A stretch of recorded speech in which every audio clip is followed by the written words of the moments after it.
Hey, I'm back, and you do not want to miss this 10-minute tip.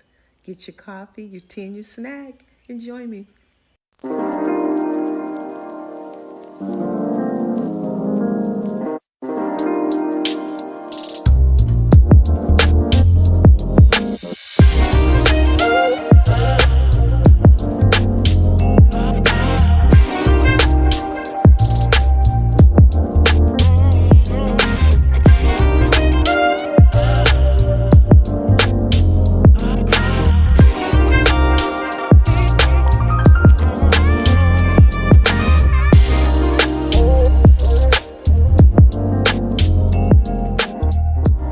Hi, it's Kim, and I'm back for another week of 10-minute tips for your relationships.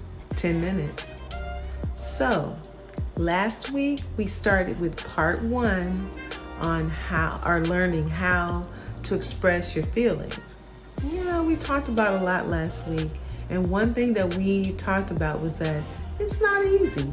It is not easy for some people. It's sometimes just downright difficult for some people to express how they feel, especially to their significant other. So we also discussed that by the time we want to talk, we're angry, we're mad, we just want to throw things out there. And by that time, we're feeling a little justified in our anger and in our feelings.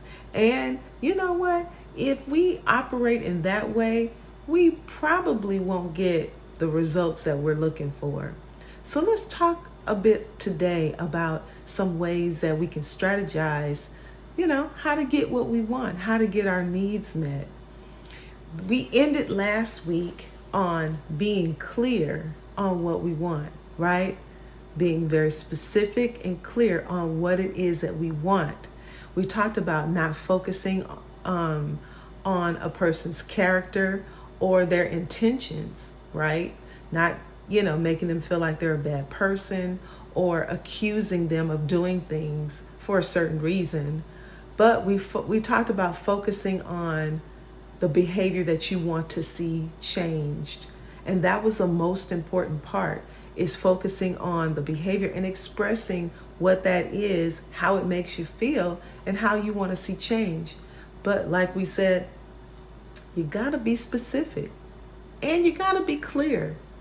If a person, sometimes we're doing things that we've been doing for years and we don't even know it. And we just really need someone to tell us, hey, that makes me feel uncomfortable. I don't like it when you do that. I don't like it when you say that. Could you not do this? Could you not do that? You can make a request, but you need to be specific and you need to be clear about what you want. This week, I want to expound more on the trying to express your feelings, but I want to talk about it in terms of what can I do to express my feelings? Yeah, because you know what? Like I said, by the time we get to that point where we are ready to talk, it's really not a talk. It's probably going to end up to be more like a shouting match, only because your emotions are all heightened. Like I said, you're focusing on that character of a person. You're not really focusing on the behavior you want changed. You feel like that person meant to hurt you. And, at this point, you are concentrating on all the negative things. Everything negative, anything negative, that's what you're kind of concentrating on. So it's kind of hard to have a conversation with a person who's just only focusing on all the negative. You ever been in those conversations where you thought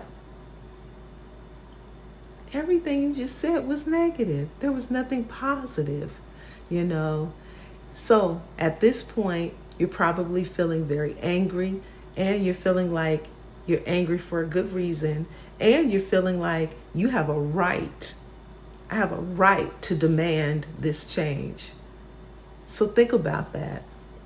Think about how you're requesting the change. What does that look like for the person on the other end of receiving that? Some things that make you go, yes. Think about how that person feels.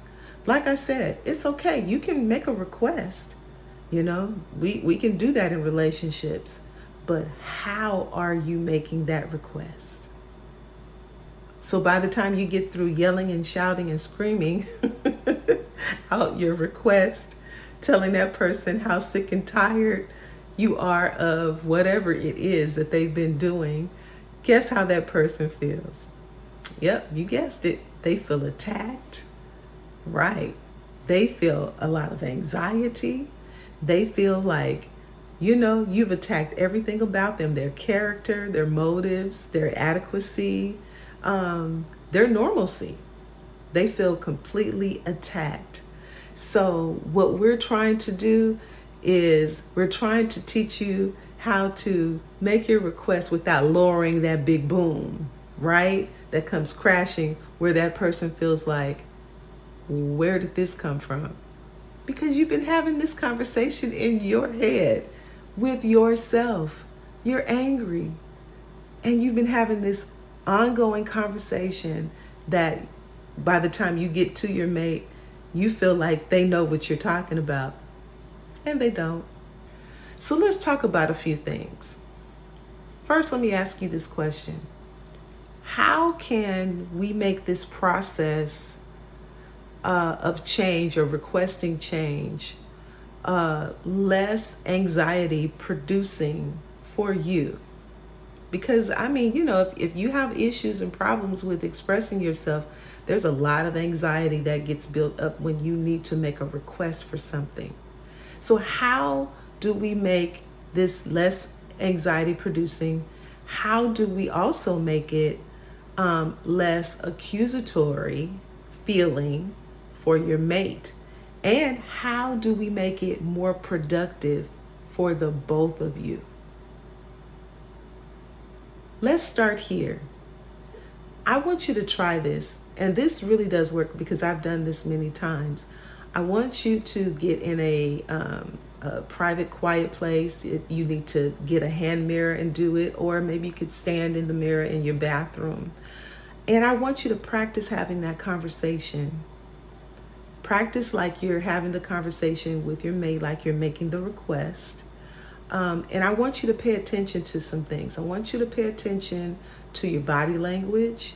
I want you to pay attention to your facial expressions, because those are the things that are going to show up when it's time for you to have that conversation with your mate.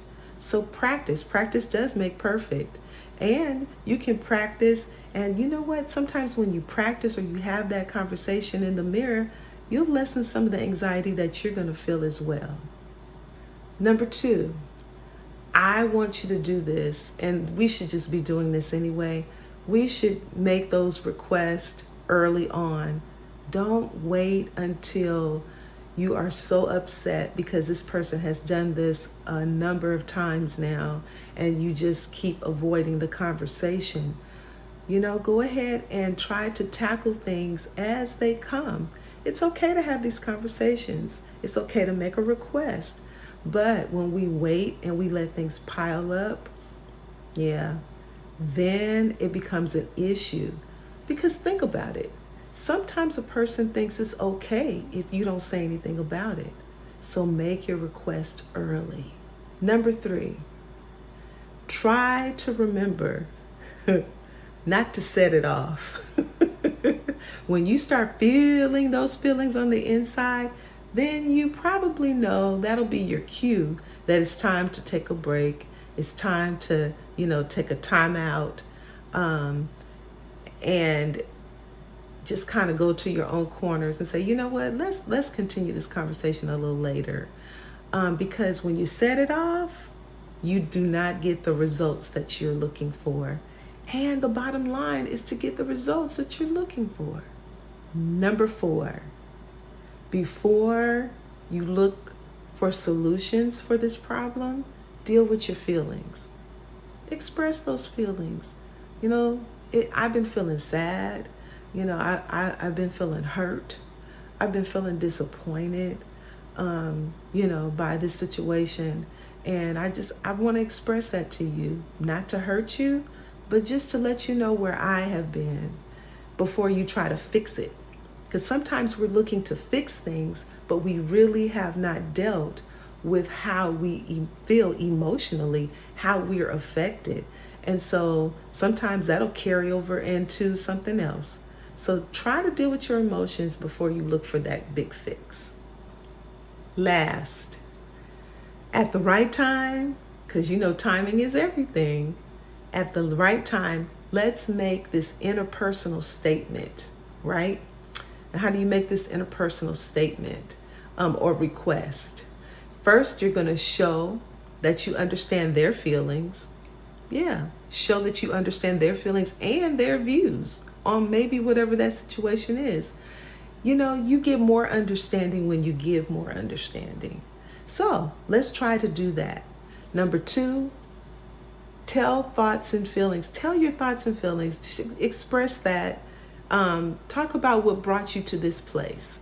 You know, let them know how big this is for you, how important this is for you, and how, you know, anxiety filled this is for you. How, you know, it took you a lot to bring this to them. Share those emotions, share those feelings with that person. The last thing I want to talk about is state your request subjectively. Yeah, do it subjectively. You know, don't put a bunch of rules and regulations in there, and avoid saying things like, I just want you to be better. I just want you to be normal. I just want you to be more mature and more sensible. No, don't do it like that. Don't do it like that. You put that person, you know, back in that place of feeling attacked.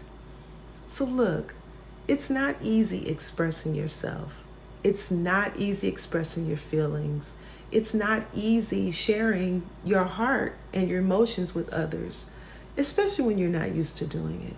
So, you know, we've talked about this for the last couple weeks. Let's start putting some of this in practice. It's not always easy, and you don't always get it right the first time. But like we said early on, practice makes perfect. These are my 10-minute tips. Take care and stay safe.